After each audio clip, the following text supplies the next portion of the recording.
Hi, I'm Kimberly, and I went through over 10 years of extreme chronic experiences with Lyme disease and chronic fatigue and a few other things. And now I'm fully healed and online sharing my story here. I just had a coaching session with somebody and had already been thinking about sharing a futurization journal that I had written years ago.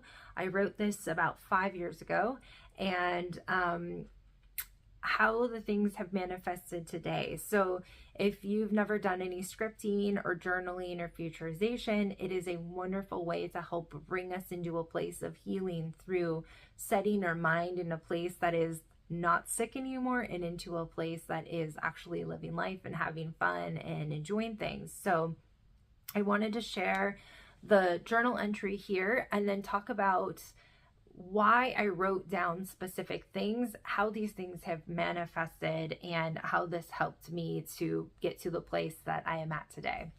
So this journal entry, again, was written about 5 years ago, and this is how it starts.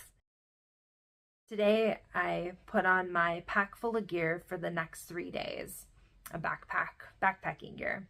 I'm sleeping away from the car and the lake and the fresh smell of the pine and leaves. I look ahead at the luscious mountain ahead and take my first steps towards it and the rising sun. My friends join us in this adventure. We laugh and tell stories as we walk the trail. My pack feels like wearing a badge of honor and is a testament to my self-sufficiency and soul accountability on myself. We reach the base of the mountain and grab a snack and some water. Within 5 minutes, we're excitedly headed up a grade through the trees and the forest floor of fern and moss. My continuous building of strength and endurance has led this climb to be possible. I'm testing my limits once again. I do this daily in multiple areas of life. I know for a fact that I've got this. No reserves, no hesitation, pure excitement for adventure. It's the end of the day and we are halfway up the mountain. We throw our foam mats down and sleeping bags. Each of us grabs an ingredient for tonight's meal out of our pack, and someone shows me how they start a fire. We sit around on the rocks and logs and laugh and tell stories about today and past experiences. Dinner is ready, and I pull out my bamboo utensils and collapsible bowl and eat the fettuccine Alfredo with broccoli. It's so good. The sun sets over the mountains, and as the light fades, we go to a nearby stream to wash our utensils and brush our teeth. We're all ready to close our eyes and drift off to sleep. I climb into my sleeping bag and look up at the amazing amount of stars in the sky. It's now pitch black, and an owl hoots in the distance. I fall asleep within 5 minutes. So there's multiple very specific things that I wrote in here for a reason. Just the last thing is I fall asleep within 5 minutes. It was taking me a pretty good average of about an hour and a half to 2 hours to fall asleep for years. I would lie in bed either in pain or my mind racing or just laying there just not being able to sleep. So writing I fall asleep within 5 minutes was a big thing. The fettuccine Alfredo was also a very key specific thing that I chose to eat because I wasn't eating any dairy, I wasn't eating any gluten. So for years, that was not a possibility. I was having strong reactions to both of those. So that was also a very specific thing. Now, I had never really been camping. I definitely had never been backpacking, and I watched video after video after video on people going backpacking and getting out in nature. And so I researched the things I would need. I started accumulating one thing at a time to go backpacking, over like a year or two, and just collecting it and having it for when I would use it. So the details of the bamboo utensils and the collapsible bowl, those were things that I had seen other people doing in these videos. So I very specifically put that in there to make it a realistic experience that I could have in the future. The ingredients that each of us had a certain ingredient in our pack for the meal was that we were spreading the weight out between our backpacks so that we could cook a meal together and eat that. Oh, the self-sufficiency and that being like a badge of honor to wear that backpack. I was thinking about the day that I'd be able to do something like this and actually feel like, wow, all of those days of trying to do a push-up, I tried to do a push-up for, I think it was 6 months before I did my first push-up, and just slowly exercising myself, slowly pushing myself out to do something scary every single day. And I put that in here that I had practiced that every day. At one point in time, walking to the mailbox, and potentially running into my neighbor and needing to have a conversation with them. That felt really scary for a long time. So even if that was just walking to the mailbox, that was something I did that scared myself. And then the things became bigger and bigger and bigger until I was able to be in a place where I did do something like this. Now, I was rafting, so instead of it being like a backpacking trip, I was whitewater rafting and guiding on the river. I basically lived camping. So, I lived without running water. I was using my bamboo utensils and my collapsible bowl.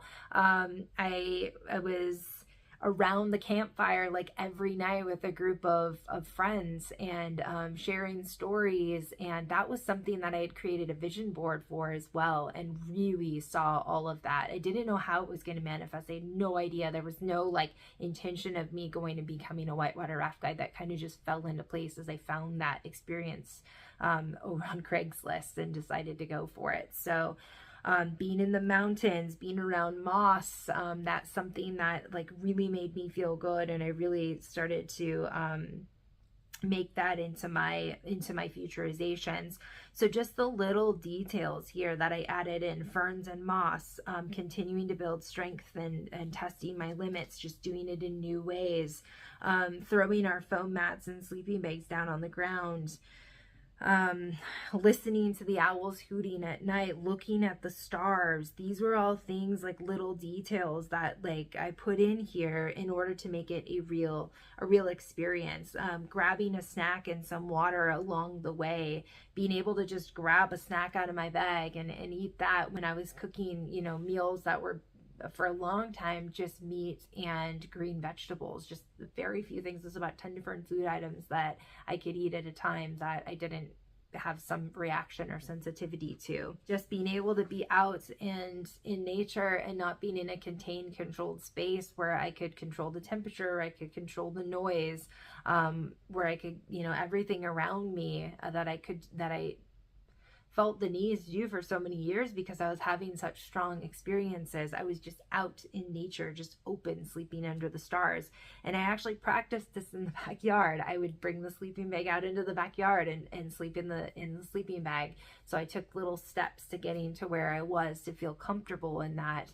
I went to a weekend ecstatic dance event with a friend, and it was the first time that I really just camped in a tent, and we had our sleeping pads and our sleeping bags, and it felt very uncomfortable and very unfamiliar, and it was something that I knew I wanted to do for so long, to push myself out there to do that. And it was nice to go with a friend, be in an experience of like-minded people that I didn't know. So just even pushing myself to do that.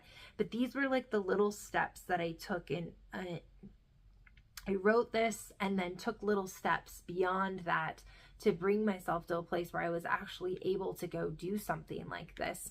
Now I have a bunch of backpacking gear. Now I have a bunch of camping gear.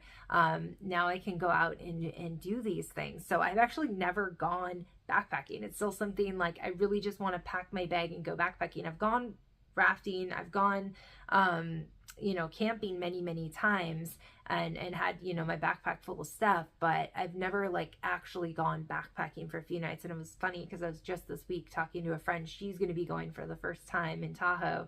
And so she was like, would you want to go do this with me, like somewhere else? And I was like, yeah, definitely. So it's still in its manifestation process, so bringing things together. But this is called scripting. If you're creating a futurization and writing it down for yourself, finding those little details that are meaningful to you and adding it in as it's happening, saying, like, oh my gosh, I'm so grateful that this happened today. Oh, this food was so good. You can get very specific on the details. And this was a shorter entry that I did, but I literally have pages and pages of these entries here.